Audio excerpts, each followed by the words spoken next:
Ici, on se trouve dans les Flandres maritimes. Il y a un système de polder où on a des parcelles qui sont en dessous du niveau de la mer.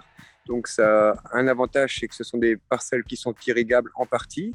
Et pour celles au-dessus du niveau de la mer, on a des difficultés pour avoir de l'eau.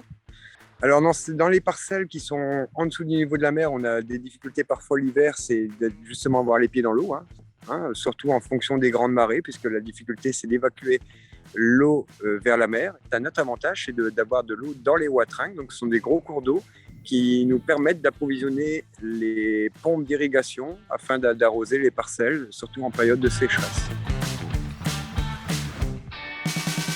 C'est la première fois que ça est arrivé. On a arrosé des parcelles de céréales, des parcelles qui étaient en terre très sableuse où en effet le manque d'eau se fait sentir tout de suite. Donc malgré la sécheresse, au niveau des céréales, la qualité était plutôt au rendez-vous, à l'exception des protéines dans les céréales qui ont été plutôt basses.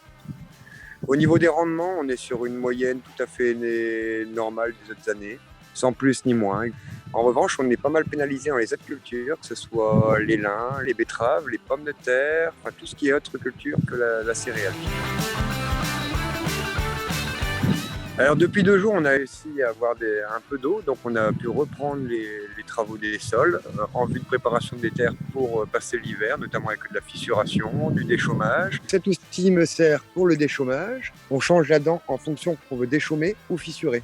Donc là, par exemple, la dent est réglée pour travailler à une profondeur de 30 à 35 cm, alors que le déchômage, l'intérêt est de travailler vraiment que la partie superficielle, les 5 à 6 cm en superficie.